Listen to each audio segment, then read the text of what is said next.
నమస్తే SDV news కి స్వాగతం. నేను సుధా. బులెటిన్లో ముందుగా హెడ్లైన్స్. తల్లికి వందనం రాష్ట్రంలో 67 లక్షల మందికి 10,091 కోట్లు విడుదల చేశామన్న సీఎం చంద్రబాబు. ఈ నెల 30న తుది జాబితాను ప్రకటిస్తామని వెల్లడి. 200 కేసులున్న అంతర్రాష్ట్ర దొంగ ఖురేషీ విశాఖలో అరెస్ట్. చోరీ సొత్తును స్వాధీనం చేసుకున్నామన్న సిపి బాగ్చి. బాల కార్మిక వ్యవస్థ నిర్మూలనకు నడుం బిగించాలి. అవగాహన సదస్సులో deputy commissioner of labour Sunitha పిలుపు. కుర్తాలం లలితాపీఠం ఉత్తరాధికారి దత్తేశ్వరానంద భారతి స్వామీజీకి విశాఖలో ఘన స్వాగతం. అంగరంగ వైభవంగా శోభాయాత్ర. ఎన్డీఏ కూటమికి అభివృద్ధి సంక్షేమం రెండు కాళ్ళు అని ముఖ్యమంత్రి చంద్రబాబు అన్నారు. కూటమి పాలనకు ఏడాది పూర్తయిన సందర్భంగా ఉండవల్లిలోని తన నివాసంలో మంత్రి లోకేష్ తో కలిసి ఆయన మీడియాతో మాట్లాడారు. ఎంతమంది పిల్లలుంటే అంతమందికి తల్లికి వందనం అమలు చేస్తున్నామని చెప్పారు. రాష్ట్ర ప్రభుత్వం శుభవార్త చెప్పింది. ఎన్నికల్లో ఇచ్చిన హామీ మేరకు తల్లికి వందనం ఇస్తున్నట్టు ముఖ్యమంత్రి చంద్రబాబు, మంత్రి నారా లోకేష్లు ప్రకటించారు. రాష్ట్రంలో 67 లక్షల మంది విద్యార్థులకు ఈ పథకాన్ని వర్తింపచేస్తున్నారు. దీనికోసం 10,091 కోట్లు ఖర్చు చేస్తున్నట్టు సీఎం ప్రకటించారు. ఇందులో 1,346 కోట్లు పాఠశాలల అభివృద్ధికి వెళుతుందని చెప్పారు. గతంలో అమ్మఒడికి ఉన్న మార్గదర్శకాలే కొనసాగిస్తున్నట్టు వెల్లడించారు. అయితే అప్పట్లో ఒకరికి మాత్రమే ఇస్తే ఇప్పుడు ఎంతమంది పిల్లలుంటే అంతమందికి తల్లికి వందనం వర్తింపజేస్తామని తెలిపారు. గత ప్రభుత్వం 42,61,965 మందికి ఇస్తే కూటమి ప్రభుత్వం 67,27,164 మందికి వర్తింపచేస్తున్నామన్నారు.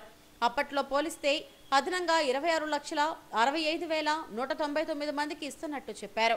అప్పుడు 5,540 కోట్లు కేటాయిస్తే ఇప్పుడు కూటమి ప్రభుత్వం 8,745 కోట్లు ఖర్చు చేస్తుందన్నారు. 3,205 కోట్లు అదనంగా ఇస్తున్నామని ప్రకటించారు. తల్లి లేకపోతే తండ్రి కానీ సంరక్షణ ఖాతాలో జమ చేస్తామని చెప్పారు. అనాథలకు జిల్లా కలెక్టర్ నిర్దేశించిన దాని ప్రకారం వారి ఖాతాల్లో వేస్తామన్నారు. ఈ జాబితాలను గ్రామ వార్డు సచివాలయాల్లో అందుబాటులో ఉంచుతామని చెప్పారు. ఎక్కడైనా ఇబ్బందులు తలెత్తితే వాటిని సరిదిద్ది సాయం చేస్తామన్నారు. ఈ నెల 26వ తేదీ వరకు ఫిర్యాదులు స్వీకరించి 30వ తేదీ జాబితాను ప్రకటిస్తామని ముఖ్యమంత్రి చంద్రబాబు తెలిపారు. ఈరోజు మీరు చూస్తే 67 లక్షల మందికి దగ్గర 10,091 కోట్ల రూపాయలు టోటల్గా ఖర్చు అవుతుంది.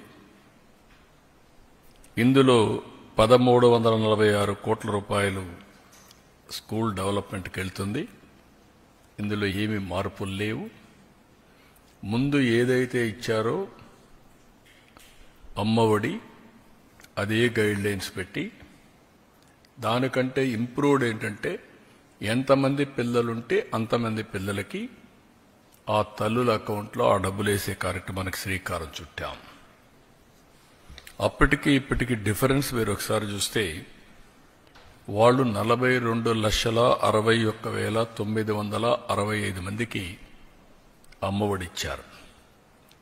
ఈ ప్రభుత్వం 67,27,164 మందికి తల్లికి వందనం ఇస్తున్నాం. తేడా 24,65,199. ఆ రోజు వాళ్ళు ఖర్చు పెట్టింది తల్లులకు అకౌంట్లో వేసింది 5,540 కోట్లు. ఈరోజు మేము అకౌంట్లో వేసేది 8,745 కోట్లు. వ్యత్యాసం 3,205 కోట్లు ఒక్క తల్లికి వందనంలో మాత్రం. వైసీపీ అధినేత జగన్ తీరుపై సీఎం చంద్రబాబు ఆగ్రహం వ్యక్తం చేశారు. ఎంత ధైర్యం ఉంటే తెనాలిలో గంజాయి బ్యాచ్ను పరామర్శిస్తారని మండిపడ్డారు. పొదిలిలో బాధ్యత లేకుండా పర్యటిస్తారా? దేవతల రాజధానిని వేసల రాజధాని అంటారా అంటూ మండిపడ్డారు. శాంతి భద్రతల సమస్యలు సృష్టిస్తామంటే కుదరదని హెచ్చరించారు. ఇప్పటి వరకు నా మంచితనాన్నే చూశారని ఇక నుంచి ఉపేక్షించనన్నారు. హద్దు మీరితే ఊరుకోనని హెచ్చరించారు. అమరావతిపై వ్యాఖ్యల నుంచి దృష్టి మళ్లించేందుకే పొదిలిలో దాడులు చేశారని చంద్రబాబు దుయ్యబట్టారు. ఏంటి మన తెనాలి? ఎవరు వాడు? Rowdy sheeter. ఎవరు వాడు? గంజాయి బ్యాచ్. వెళ్తావా? మీరు వెళ్తారా? ఎన్ని గుండెలుండాలి మీకు? ప్రజలు మీకు సపోర్ట్ చేయాలన్నా ఇంకొక పక్క నిన్న పొగాకు. ఏంటి నీ పని? పొగాకుకు నేను చెప్పాను, ఎవరిచ్చారండి? 12,000 రూపాయలు క్వింటాల్కిచ్చి కొనిస్తున్నాం. మా దగ్గర ఎక్స్పర్టైజ్ లేదు, గోడౌన్స్ కూడా లేవు, రైతులు ఇబ్బందుల్లో ఉన్నారు. ఎంతైనా పర్వాలేదు, నష్టం వచ్చినా పర్వాలేదు, కొనాలని కొంటున్నాం. కొంటే మీ బాధ్యత ఏంటి? ఎప్పుడన్నా చేశారా మీరు? బాధ్యత లేకుండా పోయి ఒక 15,000 మందిని ఎసగిపోయి ఇక్కడ ఏం చేశారు? అమరావతి, దేవతల రాజధాని అమరావతి, ప్రజా రాజధాని అమరావతి, వేశ్యల నగరం. ఇది ఎంత కొవ్వెక్కుందండి మీకు? ఇంకా సమర్థించుకుంటారా మీరు? మీరు అడిగిన క్వశ్చన్ చెప్తాను, కెన్ యూ ఆన్సర్? ఇలాంటి వాళ్ళని మీరేం చేస్తున్నారు? మీడియా, మీ ఇంట్లో ఆడబిడ్డలు లేరా? మీకు తల్లి లేదా? కూతుర్లు లేరా? మీ భార్యలు లేరా? What are you talking? మనకు బ్లడ్ బాయిలింగ్ కాలేదా? ఇలాంటి వాళ్ళు నిన్న దాన్ని డైవర్ట్ చేయడానికి పోయి గొడవ చేస్తారా మీరు? ఈ ఇష్యూని డైవర్ట్ చేయాలా? దీనికి ఏం చేయాలి? ఒక చిన్న గీత ఉంటే ఇంకొక పెద్ద గీత గీయాలి. అంటే పోయి 15,000 మందిని పెట్టుకొని రౌడీజం చేస్తారా? అంటే మీ ఉద్దేశం ఏంటి? నేరస్తులు రాజకీయ ముసుగులో చేస్తున్నారు కాబట్టి మాట్లాడితే రాజకీయ నాయకులపైన యాక్షన్ ఎవరి మీద తీసుకోవాలి? రాష్ట్రానికి లా అండ్ ఆర్డర్ ఎవరు క్రియేట్ చేసినా బీ కేర్ఫుల్. ఎన్నికల్లో ఇచ్చిన హామీ మేరకు ఆగస్టు 15 నుంచి ఆర్టీసీ బస్సుల్లో మహిళలకు ఉచిత ప్రయాణం కల్పిస్తున్నట్టు సీఎం ప్రకటించారు. ఈ సమావేశంలో విద్యాశాఖ అధికారులు పాల్గొన్నారు. గుజరాత్ అహ్మదాబాద్లోని సర్దార్ వల్లభాయ్ పటేల్ ఇంటర్నేషనల్ ఎయిర్పోర్ట్ నుండి లండన్ బయలుదేరిన ఎయిర్ ఇండియా విమానం కూలిపోయింది. ఫ్లైట్ నెంబర్ AI 171 విమానం గురువారం మధ్యాహ్నం లండన్ వెళ్లేందుకు టేకాఫ్ అయింది. కొద్దిసేపటికే సాంకేతిక సమస్య తలెత్తడంతో పైలట్లు మేడే కాల్ చేసి ఏటీసీకి సమాచారం అందించారు. అప్పటి సెకండ్ల వ్యవధిలోనే విమానం చెట్టును ఢీకొట్టి ఒక బిల్డింగ్ పై కూలిపోయింది. అహ్మదాబాద్ నుంచి లండన్ వెళ్లేందుకు బయలుదేరిన ఎయిర్ ఇండియా విమానం క్షణాల్లో కూలిపోయింది. సాంకేతికత సమస్య తలెత్తే సమయానికి విమానం 825 అడుగుల ఎత్తులో ఉన్నట్టు తెలుస్తుంది. ప్రమాదానికి గురైన విమానంలో మొత్తం 242 మంది ప్రయాణికులు ఉన్నారు. వారిలో 169 మంది భారతీయులు, 53 మంది బ్రిటన్ పౌరులు, 7 పోర్చుగీస్ జాతీయులతో పాటు ఒక కెనడా వాసి ఉన్నట్టు ఎయిర్ ఇండియా ప్రకటించింది. ప్రమాదానికి గురైన ఎయిర్ ఇండియా విమానంలో గుజరాత్ మాజీ సీఎం విజయ రూపానీ కూడా ఉన్నారు. లండన్లో ఉన్న తన కుమార్తెను చూసేందుకు విజయ రూపానీ ఈ విమానంలో బయలుదేరినట్టు సమాచారం. ఈ విమానం మెడికల్ కాలేజ్ హాస్టల్పై కూలిపోవడంతో అనేక మంది విద్యార్థులు ప్రాణాలు కోల్పోయారని అధికారులు తెలిపారు. चला 223 जितने पैसेंजर थे यहाँ पे जिस बिल्डिंग के ऊपर गिरी है वो डॉक्टर्स का हॉस्टल है. इंसिडेंट बनने के विदिन 2-3 मिनट्स में पुलिस, बाकी सभी बॉडियाँ, सिविल एडमिनिस्ट्रेशन, कॉर्पोरेशन वगैरह सभी लोग आ गए थे. फायर फाइटर वगैरह स्थल पे हाजिर है. लोगों को बचाने की और रेस्क्यू करने की कार्रवाई जारी है. ऑलमोस्ट 70 से 80% एरिया हमने क्लीन कर लिया. बाकी आने समय में हम लोग क्लियर कर लेंगे. मैं सभी मीडिया के मित्रों से रिक्वेस्ट करता हूँ, सभी हमसे सहयोग करें. जितनी पुलिस और उसके अलावा जितनी भी agency, army, BSF, CISF, corporation, collector office के सभी स्टाफ सभी यहाँ काम में लगे हुए हैं. प्लीज़ हमसे सहयोग करिए और थोड़ी सी हमारे लिए जगह बना के रखिए ताकि हम एम्बुलेंस को ग्रीन कॉरिडोर बना के हॉस्पिटल तक. అయితే ఢిల్లీ నుంచి అహ్మదాబాద్ వరకు వచ్చిన ఓ ప్రయాణికుడు విడుదల చేసిన వీడియో కూడా వైరల్ అయింది. ఆ విమానంలో కనీసం ఏసీ గానీ ఇంటర్నెట్ గానీ పనిచేయడం లేదని వీడియోలో చూపించాడు. విశాఖ పోలీసులు అంతర్రాష్ట్ర దొంగను పట్టుకున్నారు. సుమారు 200 కేసుల్లో ఉన్న మొహమ్మద్ సలీం ఖురేషిని పట్టుకుని అతని నుంచి చోరీ సొత్తు రికవరీ చేసినట్టు సిపి బాక్షి వెల్లడించారు. విశాఖలోనే కాకుండా ఇతర రాష్ట్రాల్లో పలు దొంగతనాలకు పాల్పడిన అంతర్రాష్ట్ర దొంగను విశాఖ క్రైమ్ పోలీసులు అరెస్టు చేశారు. ఇతనికి సహకరించిన మరో 2 పరారీలో ఉన్నారు. పోలీస్ కమిషనరేట్ సిపి బాక్షి ఈ కేసు వివరాలను మీడియాకు వెల్లడించారు. హైదరాబాద్కు చెందిన మొహమ్మద్ సలీం ఖురేషిపై 6 రాష్ట్రాల్లో కేసులు ఉన్నాయి. మొత్తం ఇతనిపై 200 కేసులు నమోదై ఉన్నాయని సిపి చెప్పారు. ముంబైలో 35, పూణేలో 70, తెలంగాణలో 65, ఏపీలో 5 కేసులు నమోదయ్యాయి. ఒక్క విశాఖలోని పాండురంగాపురంలో 2 కేసులు, వాల్తేరులో 1 కేసు, గుంటూరులో 2 కేసులు నమోదైనట్టు సిపి తెలిపారు. ఇతను చోటా రాజన్ ఇంట్లోనే 10 కోట్ల విలువైన బంగారు వజ్రాలను దొంగతనం చేశాడని, అలాగే రాజస్థాన్కి చెందిన ఒక ఎమ్మెల్యే ఇంట్లో చోరీ చేశాడన్నారు. పట్టుబడ్డ నిందితుడి నుండి 300 గ్రాముల బంగారం, 10 కేజీల వెండి స్వాధీనం చేసుకున్నామని సిపి వివరించారు. మన దేశంలో 200 కంటే ఎక్కువ కేసెస్ ఉన్నాయి. అందులో మహారాష్ట్రలో 105 కేసెస్, అందులో ముంబైలో 35, పూణేలో 70, ఆంధ్రప్రదేశ్లో 5 కేసెస్, అందులో వైజాగ్లో 3, గుంటూరులో 2, తెలంగాణలో 65 కేసెస్, రాజస్థాన్లో 1 కేసు, గుజరాత్లో 1 కేసు, కర్ణాటకలో బెంగళూరులో 6 కేసెస్. అందులో ల్యాండ్మార్క్ కేసెస్ ఒకటి 2001లో ఈ సలీం ఖురేషి ఇంకా కొందరు కలిసి ముంబైలో గ్యాంగ్స్టర్ చోటా రాజన్ ఇంట్లో ప్రవేశించి 10 కోట్ల విలువైన బంగారం మరియు వజ్రాల ఆభరణాలు దొంగలించారు. మరి 2012లో రాజస్థాన్కి చెందిన ఎమ్మెల్యే గారి ఇంట్లో కూడా చోరీకి పాల్పడ్డాడు.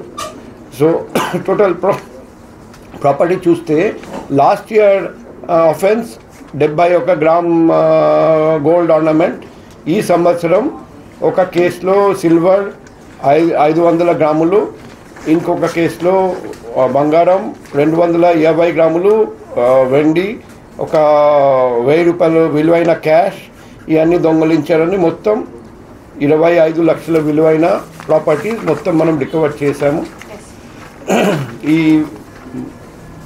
మంచి వర్క్ చేసిన inspector east crimes, SI 3 town and 2 SI tech cell, 3 PCs and Maharashtra police నుండి కూడా మాకు హెల్ప్ చేస్తారండి. Solapur city crime branch, Parbhani crime branch, Bodivalli sub inspector and బోడి పిఎస్ కానిస్టేబుల్.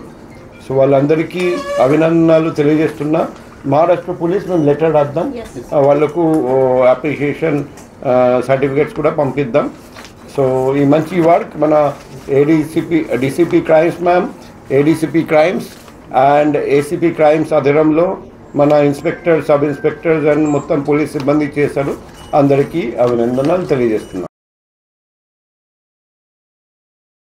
సలీంను పట్టుకోవడానికి కృషి చేసిన 7గురికి రివార్డులు సిపి ప్రకటించారు. ఈ సమావేశంలో క్రైమ్ పోలీసులు పాల్గొన్నారు.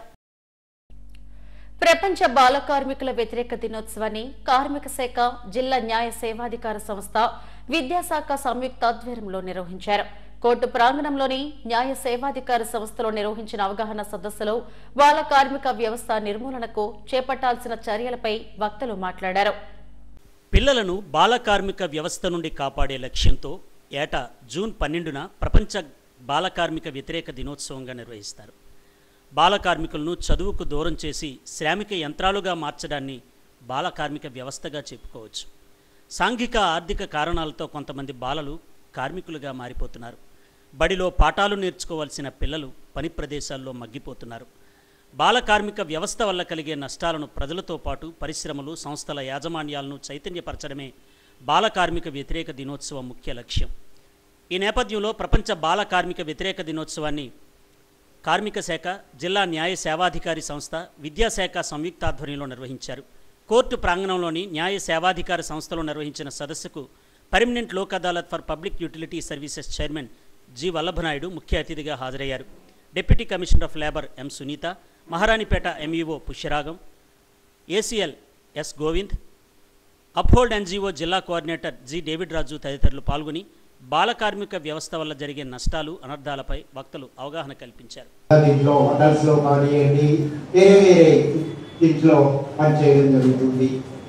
సో ఈ బాల కార్మిక నిర్మూలన దినోత్సవం అనేది ఏ ఒక్కరి చేతుల్లో లేదు. ఎందుకంటే అన్ని డిపార్ట్మెంట్లు కలిసికట్టుగా పనిచేస్తేనే ఇది సాధ్యమవుతుంది. సో 100% మనం సక్సెస్ చేయగలం అంటే చేయలేం. Without any education I can say. ఈ బాల కార్మిక వ్యతిరేక దినోత్సవం అనే దినోత్సవాన్ని అప్పటి నుండి జరుపుకోవడం జరుగుతుంది. 2002 నుంచి తీసుకుంటే 2008 వరకు గ్రాడ్యువల్గా మనం చాలా వరకు అంటే అందరం కూడా గ్రాడ్యువల్గా ఈ బాల కార్మిక వ్యవస్థ అనేది నిర్మూలించడానికి సఫలీకృతమవుతున్నామని ఘంటాపదంగా చెప్పవచ్చు. అసలు పాఠశాలలోనే చేరకుండా ఉన్న విద్యార్థులను కూడా గుర్తించి వాళ్ళ పాఠశాలలో అడ్మిట్ చేసేటట్టుగా చేసే బాధ్యత కూడా మాది. ఆ 2 అడ్మిషన్స్ ఎప్పుడు కూడా జూన్, జూలై, ఆగస్టులో మెయిన్గా ఉంటాయి. తర్వాత కూడా కొద్దిగా ఉంటాయి అడ్మిషన్స్. ఈ నెల గడిచే కొద్దీ కూడా ఉన్న పిల్లలందరూ కూడా మా దగ్గర ఉన్నారా లేదా, జాయిన్ అయిన పిల్లలందరూ కూడా, వాళ్ళలో ఎవరైనా ఎక్కువ కాలం రాకపోతే కారణం ఏంటి, ఒకవేళ డ్రాప్ అవుట్ అయితే వాళ్ళ ఇళ్ళకి కూడా వెళ్ళి కారణం ఏంటో కనుక్కొని ఆ పిల్లల్ని తీసుకొచ్చే బాధ్యత ఉపాధ్యాయులు, మా మండల విద్యాశాఖ తరపు నుంచి అయితే సిఆర్పీలు కూడా ఆ బాధ్యత తీసుకుంటున్నారు. ఇది నిరంతరం కొనసాగుతూ మళ్ళీ తిరిగి వాళ్ళ పాఠశాలలో చేర్పించే వరకు కూడా అది బాధ్యత తీసుకుని ఎన్రోల్ చేయిస్తున్నాం. ఎందుకంటే ప్రతి విద్యార్థి ఆన్లైన్లో ఉండాల్సిందే. సో వాళ్ళు మేడం ఇందరికి మీరు చెప్పే దాంట్లో 10 మంది అజాడస్ ప్రమాదకరమైన పరిస్థితులు పనిచేస్తున్న వాళ్ళ మీద కూడా వాళ్ళకి సరైన రీహాబిలిట్ చేయడం జరిగింది. సో ఈ విధంగా వాళ్ళతో కలిసి పనిచేయడం ద్వారా ఇంతమందికి మేము ఈ బాల కార్మిక వ్యవస్థ నుంచి విడుదల కలిగే విధంగా మాతో మేము కూడా కలిసి పనిచేస్తున్నందుకు వాళ్ళతో పాటు సో మేము కూడా ఎంతో సంతోషిస్తున్నాం. చాలా వారికి ఈ డిపార్ట్మెంట్ ప్రత్యేక ధన్యవాదాలు తెలియజేస్తున్నాం. ముఖ్యంగా మన డిపార్ట్మెంట్ ఏదైతే ఉందో మన లేబర్ డిపార్ట్మెంట్ మన విశాఖపట్నంలో సునీత గారి మేడం గారు ఆధ్వర్యంలో, డిసిఎల్ మేడం గారు ఆధ్వర్యంలో లేబర్ ఆఫీసర్స్ అనండి, ఎల్ఓసి ఎవరు చాలా చక్కగా 14 ఏళ్లలోపు పిల్లలను ఎలాంటి పనిలోనూ నియమించరాదని, అలా చేసే యాజమాన్యాలపై చర్యలు తప్పవని డిప్యూటీ కమిషనర్ ఆఫ్ లేబర్ ఎం సునీత్ అన్నారు. 14 ఏళ్ల నుండి 18 ఏళ్లలోపు వయసున్న పిల్లలు ప్రమాదకరమైన పనుల్లో చేర్చకూడదని చెప్పారు. బాల కార్మిక వ్యవస్థ నిర్మూలనకు ప్రతి ఒక్కరూ కృషి చేయాలన్నారు.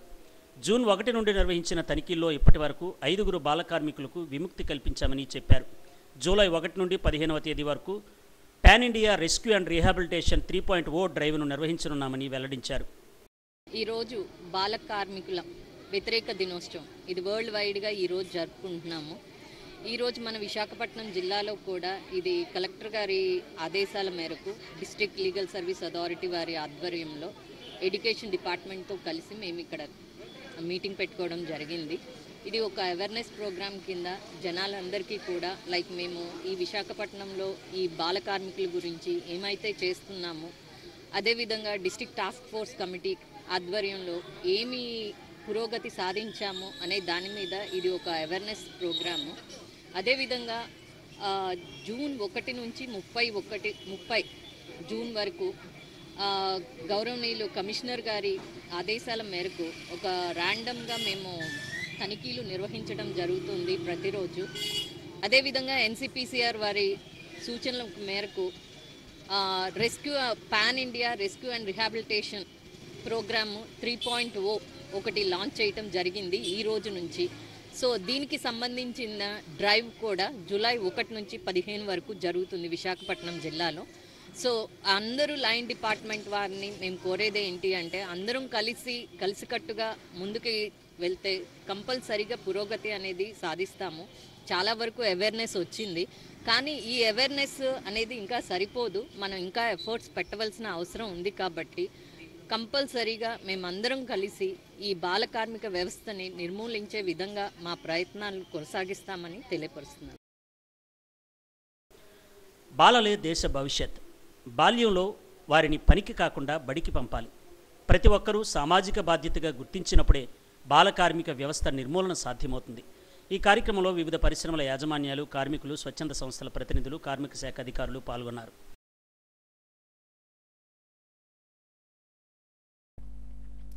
కుర్తాలం లలితపీఠం ఉత్తరాధికారిగా పట్టాభిషిక్తులైన దత్తేశ్వరానంద భారతి స్వామీజీ తొలిసారిగా నగరానికి వచ్చారు. స్వామివారి రాక సందర్భంగా శోభాయాత్ర నిర్వహించి దత్తేశ్వరానంద భారతిని పురవీధుల్లో ఊరేగించారు. పీఠం సాంప్రదాయం ప్రకారం వేద పండితులు స్వాగతం పలికారు. నగర వీధులు ఆధ్యాత్మిక శోభతో వెల్లివిరిశాయి. కుర్తాళం లలితాపీఠం ఉత్తరాధికారిగా పట్టాభిషిక్తులైన దత్తేశ్వరానంద భారతి స్వామీజీ తొలిసారిగా విశాఖకు విచ్చేశారు. ఈ సందర్భంగా నిర్వహించిన శోభాయాత్ర కన్నుల పండుగగా సాగింది. మేళ తాళాలు, కోలాటం, వేద మంత్రాలు, నాదస్వరం, భక్తులు చేసిన దైవనామస్మరణతో శోభాయాత్ర భక్తి శ్రద్ధల నడుమ వైభవంగా నిర్వహించారు. స్వామివారి రాకను పురస్కరించుకొని నిర్వహించిన శోభాయాత్రలో దత్తేశ్వరానంద భారతిని పురవీధుల్లో ఊరేగించారు. రామలింగేశ్వర స్వామి ఆలయం నుండి లలితాపీఠం వరకు శోభాయాత్ర సాగింది. దత్తేశ్వరానంద భారతి స్వామి భక్తులను ఆశీర్వదిస్తూ పీఠానికి చేరుకున్నారు. పీఠం సాంప్రదాయం ప్రకారం వేద పండితులు స్వామీజీకి ఘన స్వాగతం పలికారు.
శోభాయాత్రలో లలితాపీఠం కమిటీ ప్రతినిధులు, పలువురు ప్రముఖులు, భక్తులు విశేషంగా పాల్గొన్నారు.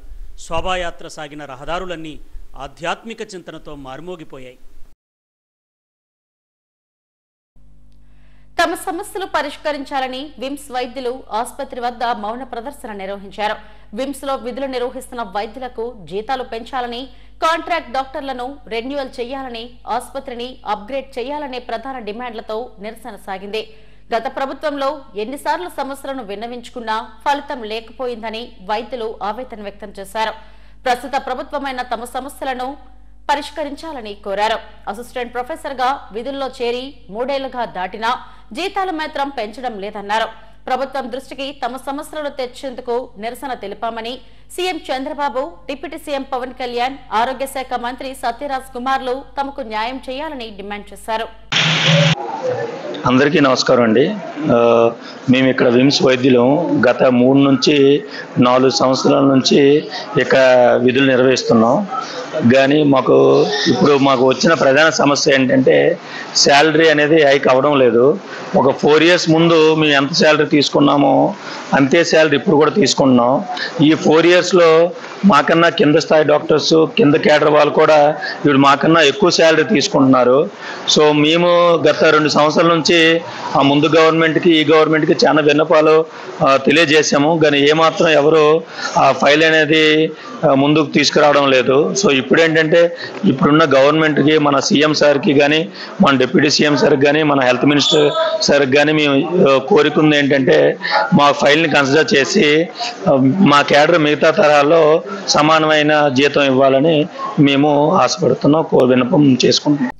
అచ్యుతాపురం పారిశ్రామిక వాడలో 10,000 మంది కార్మికులతో భారీ యోగా ప్రదర్శన నిర్వహించారు.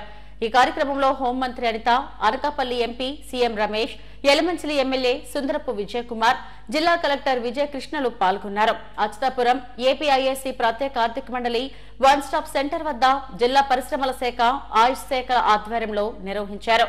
యోగా గురువులు ఆర్ శ్రీను, అప్పారావులు ఆసనాలు వేయించారు. ఈ నెల 21వ తేదీన అంతర్జాతీయ యోగా దినోత్సవం సందర్భంగా ప్రధాని మోడీ యోగా డేలో పాల్గొంటారని, 5 లక్షల మందితో జరిగే ఈ కార్యక్రమాన్ని జయప్రదం చేయాలని పిలుపునిచ్చారు. ఈ కార్యక్రమంలో మాడుగుల ఎమ్మెల్యే బండారు సత్యనారాయణమూర్తి, పరిశ్రమల శాఖ జీఎం నాగరాజు, ఏపీఐఏసీ డీజీఎం రాజశేఖర్, జిల్లా పర్యాటక శాఖ అధికారి మనోరమ తదితరులు పాల్గొన్నారు.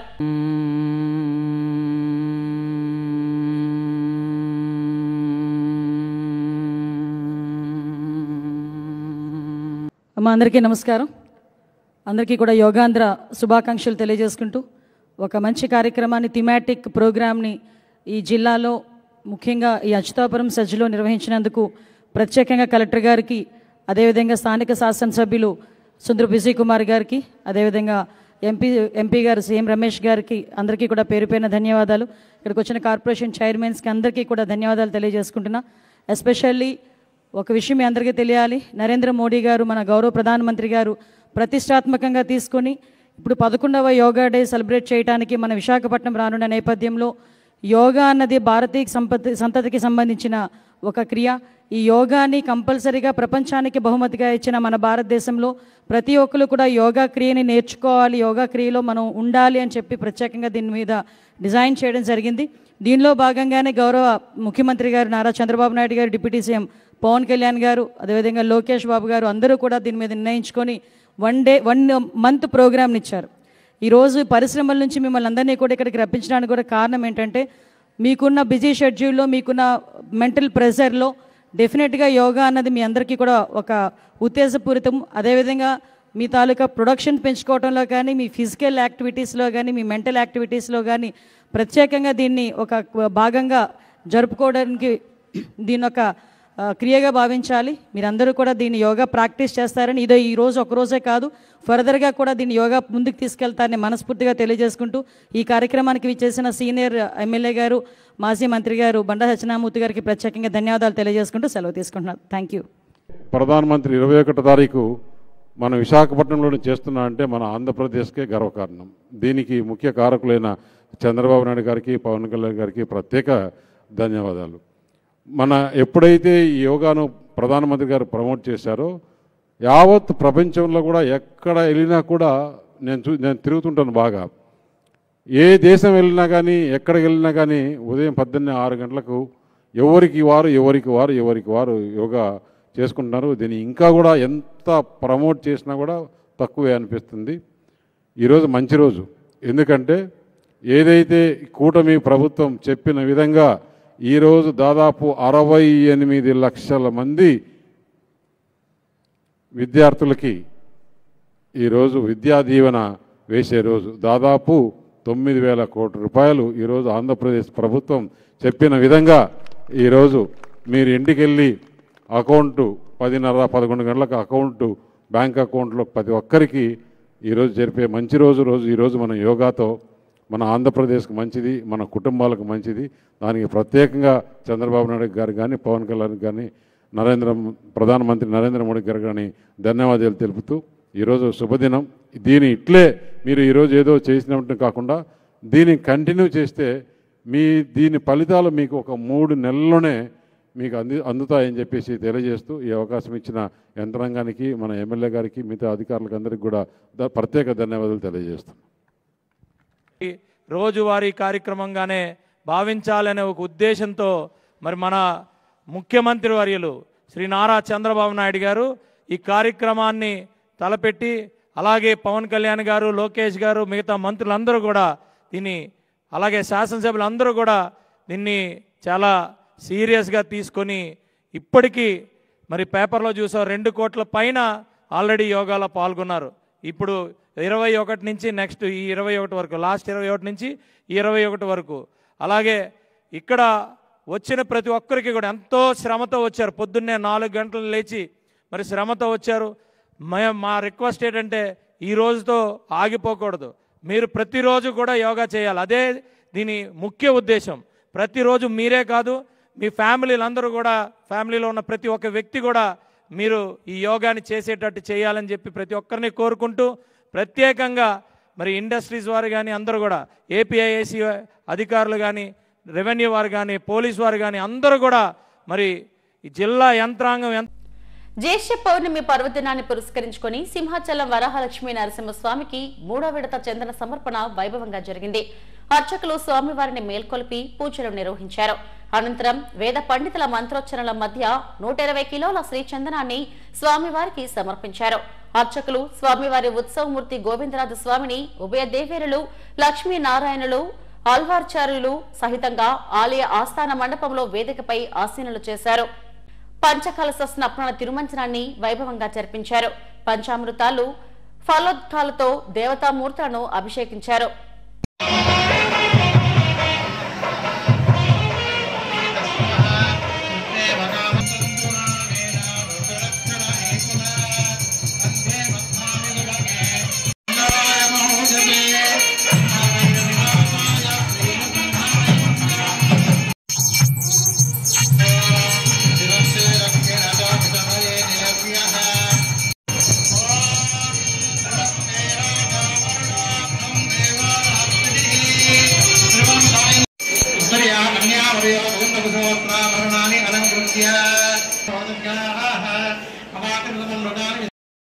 అనకాపల్లి జిల్లా పరవాడ ఫార్మాసిటీలోని సాయి శ్రేయాస్ ఎస్ఎస్ ఫార్మా కంపెనీలో అర్ధరాత్రి జరిగిన ప్రమాదంలో 2 కార్మికులు మరణించారు. ఈ ఫార్మాసిటీలో విషవాయువులు లీక్ అవడంతో ప్రమాదం జరిగింది. కంపెనీలోని రసాయన వ్యర్థాల ట్రీట్మెంట్ ప్లాంట్ వద్ద ఈ ఘటన చోటు చేసుకుంది. ప్లాంట్ వద్ద లెవెల్స్ ను చెక్ చేయడానికి 3 కార్మికులు వెళ్లారు. అక్కడ విడుదలైన రసాయన వాయువులను పీల్చడంతో చంద్రశేఖర్, కుమార్ అనే 2 కార్మికులు తీవ్ర అస్వస్థతకు గురయ్యారు. అనంతరం కొద్దిసేపట్లోనే వారిద్దరూ మరణించారు. మరొక కార్మికుడి పరిస్థితి విషమంగా ఉండటంతో చికిత్స నిమిత్తం షీలానగర్లోని ఆసుపత్రికి తరలించారు. పరవాడ సీఐ మల్లికార్జునరావు ఘటనా స్థలాన్ని పరిశీలించారు. కేసు నమోదు చేసి దర్యాప్తు చేస్తున్నారు. అయితే పరవాడ ఫార్మాసిటీలో జరిగిన ప్రమాదంలో కార్మిక సంఘాల నేతలు ఆందోళన వ్యక్తం చేస్తున్నారు. కార్మికులు భద్రతను గాలికి వదిలేశారని మండిపడ్డారు. మండలంలో ఉన్నటువంటి ఫార్మాసిటీలో ఈ రోజు జరిగినటువంటి ఘటనను పరిశీలించినట్లయితే 2 కార్మికులు మృతి చెందారు. ఈ మృతి చెందినటువంటి కార్మికులు ఇద్దరు కూడా బి చంద్రశేఖర్ అనేటువంటి కార్మికుడు ఒకరు, మరొకరు ఎస్ కుమార్ అనేటువంటి కార్మికులు వీళ్ళిద్దరు కూడా మృతి చెందారు. ఒకరు హైదరాబాద్కి చెందినటువంటి వాళ్ళు, మరొకరు మునగపాక అనకాపల్లి జిల్లాలో ఉన్నటువంటి మునగపాక మండలం మునగపాక గ్రామానికి చెందినటువంటి కార్మికుడు మృతి చెందారు. అందుకని దీని మీద సమగ్రమైన దర్యాప్తు చేయాలి. ఎస్ఎస్ ఫార్మాలో భద్రతా ప్రమాణాల యొక్క వైఫల్యం వలన సరైనటువంటి మాస్కులు కానీ సరైనటువంటి ప్రికాషన్స్ లేకపోవడం వల్ల సేఫ్టీ ఏదైతే సాల్వెంట్ ట్యాంక్స్ ఉన్నాయో వాటిని పరిశీలించడానికి వెళ్ళినప్పుడు ఈ ఘటన అనేటువంటి చోటు చేసుకుంది. జిల్లా అధికారి యంత్రాంగం వెంటనే దీని మీద సమగ్రమైన దర్యాప్తు చేయాలని, అలాగే మృతి చెందిన కార్మికులు ఇద్దరికీ కూడా ₹1 ఒక్కొక్కరికి నష్టపరిహారం చెల్లించాలని, మరో కార్మికుడు తీవ్రమైనటువంటి అస్వస్థతకు గురై ఆసుపత్రిలో చికిత్స పొందుతా ఉన్నాడు. ఆయనకి మెరుగైన వైద్య సేవలు అందించి ఆయన్ని కాపాడాలనేసి pharma city staff and workers union CITU రాష్ట్ర ప్రభుత్వం విద్యా విధానంలో మార్పులు తీసుకొచ్చిందని Vishwateja school director I Bhaskar Rao అన్నారు. తాడ్చెట్లపాలెం రైల్వే న్యూ కాలనీలోని స్కూల్లో ఆయన ఎస్డీవీ న్యూస్ తో మాట్లాడారు. ఈ ఏడాది నుండి పిల్లలకు తక్కువ బుక్స్ తోనే బోధన జరగనుందని, దీంతో బ్యాగ్ బరువు తగ్గుతుందని అన్నారు. పాఠశాలలు పునఃప్రారంభమైన నేపథ్యంలో ఈ విద్యా సంవత్సరంలో పిల్లలకు అత్యున్నత ప్రమాణాలతో విద్యను అందించడమే కాకుండా క్రీడలకు ప్రాధాన్యత ఇస్తామని చెప్పారు. ప్రతి ఏటా 10th ఫలితాల్లో 100% విజయం సాధిస్తున్నామని అన్నారు. తల్లిదండ్రులు తమ పిల్లల పట్ల ప్రత్యేక శ్రద్ధ తీసుకోవాలని సూచించారు. సహకరిస్తున్న ప్రతి ఒక్కరికి ధన్యవాదాలు తెలిపారు. వాళ్ళకి ఈ బుక్స్ కానీ స్కూల్లో ఫీ కట్టడం కానీ ఇటువంటి అన్నిటికీ చాలా సహకరించడం జరుగుతుంది. దానివల్ల వాళ్ళు హ్యాపీగా ముందుకు వచ్చి ఇమీడియట్గా బుక్స్ కొనుక్కోవడం జరుగుతుంది. దానివల్ల కొనుక్కుంటున్నారు. అలాగే విద్యలో మా స్కూలు లాస్ట్ మేము 89లో మేము స్టార్ట్ చేసామండి. నేటికి 35 years అయింది. ప్రతి ఇయర్ 100% రిజల్ట్ 10th క్లాస్ ఇస్తూ ఉన్నాను. ఈ సంవత్సరం కూడా కుసుమాంజలి అనే అమ్మాయికి 589 మార్క్స్ రావడం జరిగింది అవుట్ ఆఫ్ 600. ఇంకా ఎక్కువ మార్కులు కూడా వచ్చే అవకాశం ఉంది. ఈ సంవత్సరం కూడా మంచి బ్యాచ్ ఉన్నారు. విద్యతో పాటు మన స్పోర్ట్స్ కూడా నేర్పించాలి పిల్లలకి. అప్పుడే మనకి మంచి విద్య వాళ్ళని అవలంబించడం రావడం జరుగుతుంది. అలాగే ఈ అన్నిటికీ పేరెంట్స్ కూడా సహకరించాలి. మెయిన్ పిల్లల యొక్క జాగ్రత్త పేరెంట్స్ చాలా జాగ్రత్త తీసుకోవాల్సిన అవసరం కూడా ఉంది. మెయిన్ ఫుడ్ విషయం కానీ, పంపించేటప్పుడు పిల్లల్ని జాగ్రత్తగా పంపించడం కానీ, తీసుకెళ్లేటప్పుడు స్కూల్ నుంచి తీసుకెళ్లేటప్పుడు జాగ్రత్తగా తీసుకెళ్ళడం కానీ, ఇవన్నీ మీరు అబ్జర్వ్ చేయాలి. ఫ్రెండ్స్ కూడా పిల్లలు ఎవరితో ఫ్రెండ్షిప్ చేస్తున్నారు, ఆ ఫ్రెండ్స్ యొక్క సైకాలజీ కూడా తెలుసుకునే బాధ్యత పేరెంట్స్కి చాలా అవసరం అండి. ఈ రోజుల్లో 8th, 9th, 10th క్లాస్లోనే ఈ మొబైల్ ఫోన్లు వచ్చి చాలా అవేర్నెస్ వచ్చి వాళ్ళు రాంగ్ ట్రాక్ తొక్కడానికి కూడా ఎక్కువగా అవకాశాలు ఉంటున్నాయి. అలా కాకుండా మనం పేరెంట్స్ మీరు సహకరించాలి. ప్రిన్సిపాల్ టీచర్స్ కూడా మేము ఎవ్రీడే మేము టీచ్ చేస్తూ ఉంటాము. మంచి బుద్ధులు నేర్పిస్తుంటాం. వాళ్ళు కూడా పేరెంట్స్ కూడా ఇంటి దగ్గరికి వచ్చిన తర్వాత ఏం చెప్తున్నారో, ఏం చేస్తున్నారో అని అబ్జర్వ్ చేయాలి. మదర్ కానీ తండ్రి కానీ వీళ్ళు అబ్జర్వ్ చేసేటప్పుడు పేరెంట్స్ యొక్క పిల్లల యొక్క ఎడ్యుకేషన్ అనేది స్టెప్ బై స్టెప్ ఇంప్రూవ్ అవ్వడం జరుగుతుందండి. వాడు ఎక్కడ మీరు కొంతమంది పేరెంట్స్ ఏం చేస్తారంటే రాగానే వాళ్ళ మౌనం చేస్తున్నారని మొబైల్ ఫోన్ చేతికి ఇస్తారండి. అది చాలా రాంగ్. అది మొబైల్ ఎట్టి పరిస్థితుల్లో పిల్లలకి ఇవ్వకూడదు. దాంట్లో మంచి ఉంది, చెడు ఉంది. మంచి మీరు దగ్గరుండి చూపించండి మొబైల్లో, కానీ పిల్లోడి చేతికి ఇవ్వద్దు. చెడు ఎక్కువగా అట్రాక్ట్ అవుతారు కాబట్టి మొబైల్ ఎట్టి పరిస్థితుల్లో ఇవ్వద్దు. డిజిటల్ క్లాసులన్నీ కూడా మేము కండక్ట్ చేయడం జరుగుతుంది. ఆ డిజిటల్ క్లాస్లో మేము ఎటువంటివైనా ఎక్స్ప్లెనేషన్ కానీ ఏవైనా కావాలంటే మేము ఆ డిజిటల్ క్లాస్ ద్వారా టీచ్ చేయడం జరుగుతుంది. కాబట్టి మీరు ఎట్టి పరిస్థితుల్లో మొబైల్కి దూరంగా ఉంచండి. ఎంత దూరంగా ఉంచితే అంత డెవలప్ అవుతారండి పిల్లలు. తర్వాత పిల్లల్ని కూడా ఎక్కువగా మీరు కూడా చదువు అని ప్రెజర్ చేసినా కూడా వాళ్ళు అప్సెట్ అవ్వడానికి ఎక్కువగా కారణాలు ఉంటాయి. అలా కాకుండా మీరు ఇంటి దగ్గర ఒక 1 అవర్ అని అట్లీస్ట్ 1 అవర్ అయినా ప్రాక్టీస్ చేయగలిగితే, అది టెక్స్ట్ బుక్ చదివించగలిగితే పిల్లడికి అవలేలంగా ఎడ్యుకేషన్ వస్తుందని మీ అందరికీ నేను. గాజువాక తుంగ్లాం రైల్వే గేట్ సమీపంలో రోడ్డు ప్రమాదం సంభవించింది. ద్విచక్ర వాహనాన్ని కంటైనర్ ఢీకొన్న ఘటనలో గొంప గీత అనే మహిళ అక్కడికక్కడే మృతి చెందింది. మృతురాలి సోదరుడు సతీష్ కు తీవ్ర గాయాలయ్యాయి. చికిత్స నిమిత్తం క్షతగాత్రుడిని ఆసుపత్రికి తరలించారు. దువ్వాడ పోలీసులు కేసు నమోదు చేసి దర్యాప్తు చేస్తున్నారు.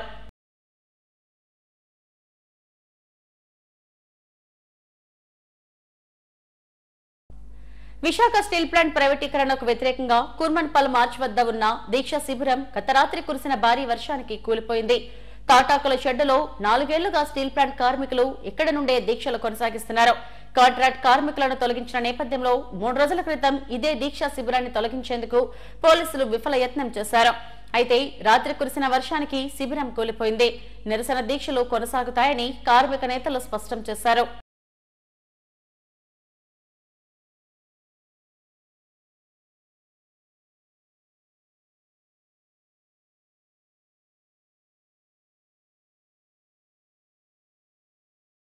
హెడ్లైన్స్ మరోసారి. తల్లికి వందనం రాష్ట్రంలో 67 లక్షల మందికి 10,091 కోట్లు విడుదల చేశామన్న సీఎం చంద్రబాబు. ఈ నెల 30న తుది జాబితాను ప్రకటిస్తామని వెల్లడి. 200 కేసులున్న అంతర్రాష్ట్ర దొంగ కురేషి విశాఖలో అరెస్ట్. చోరీ సొత్తును స్వాధీనం చేసుకున్నామన్న సిపి బాగ్చి. బాల కార్మిక వ్యవస్థ నిర్మూలనకు నడుం బిగించాలి. అవగాహన సదస్సులో deputy commissioner of labour Sunitha పిలుపు. కుర్తాలం లలితాపీఠం ఉత్తరాధికారి దత్తేశ్వరానంద భారతి స్వామీజీకి విశాఖలో ఘన స్వాగతం. అంగరంగ వైభవంగా శోభాయాత్ర. ఇవి ఇప్పటివరకు నా బులెటిన్ అప్డేట్స్. నమస్తే.